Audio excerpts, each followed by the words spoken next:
After the water meter and the backflow preventer, there might be a pressure regulator to regulate the pressure to the entire system. A pressure regulator should be installed if the incoming pressure is much higher than the system requires. There are other products that can be used in the system to help regulate pressure, such as pressure regulators for control valves or pressure-regulated sprinkler bodies, but those should not be a substitute for pressure regulation at the point of connection. After the pressure regulator, an optional and highly recommended device known as a master valve can be installed. The master valve in most cases is simply a control valve located after the POC.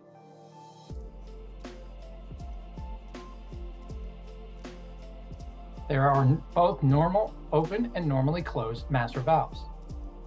Since a normally closed master valve is one of the most commonly used in smaller irrigation systems, we will be referring to that in this type of training. A master valve is installed to avoid keeping the main line and the zone valves under constant pressure. We do this to prevent damage to the property created by irrigation mainline leaks. Its location in the system is what gives it the designation of a master valve.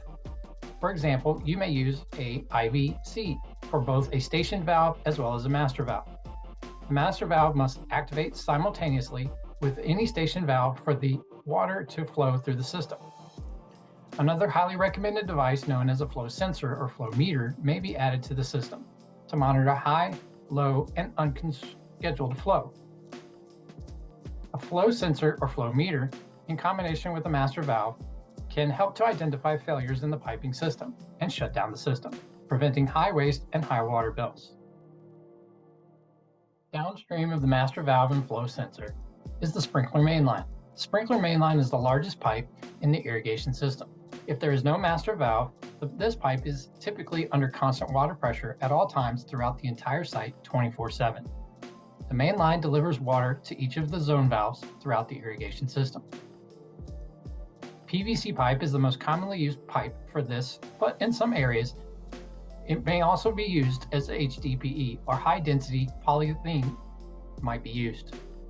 If a normally closed master valve is installed, the main line only remains under pressure during scheduled irrigation cycles. Along the main line and before the valve manifolds, it's recommended that a shutoff valve be installed to isolate sections of the system for maintenance and troubleshooting. These are generally the same size as the line that they are on. They can be made up of PVC or brass, depending upon the system design and specifications.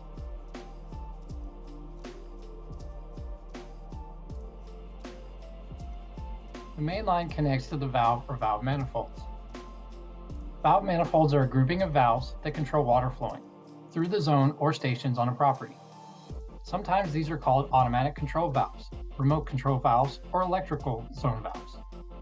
Electrical zone valves are installed to control water flow to the sprinklers in each zone.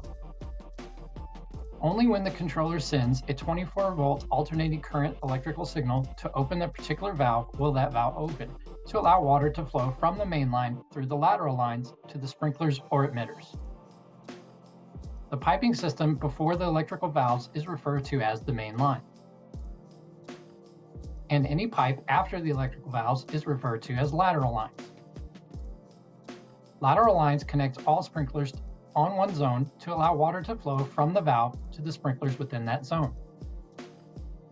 When the valve opens up, the lateral line fills up with water and the sprinklers pop up, or the drip lines are filled with water and build pressure to activate the emitters. So what is a zone? A zone is an area with similar plant material, sprinkler types, and sun exposure. Zones, stations, or circuits are common terms used to describe a specific area to be irrigated. In this training, we will utilize the term zone. Areas throughout the property are divided into multiple zones depending upon water capacity and landscape needs. Each zone will have its own valve, lateral lines, and emission devices. Emission devices include, but are not limited to, bubblers, drips, MP rotators, and rotors like PGP or I-20. The type of device needed is dependent upon the size of the area and the plant material to be irrigated. It is also important to consider the available water pressure to maximize available flow when considering an emission device or other components. This concludes video number 3 of the Irrigation Systems Overview. Please continue with the next module in the training to continue to learn about even more in the irrigation systems.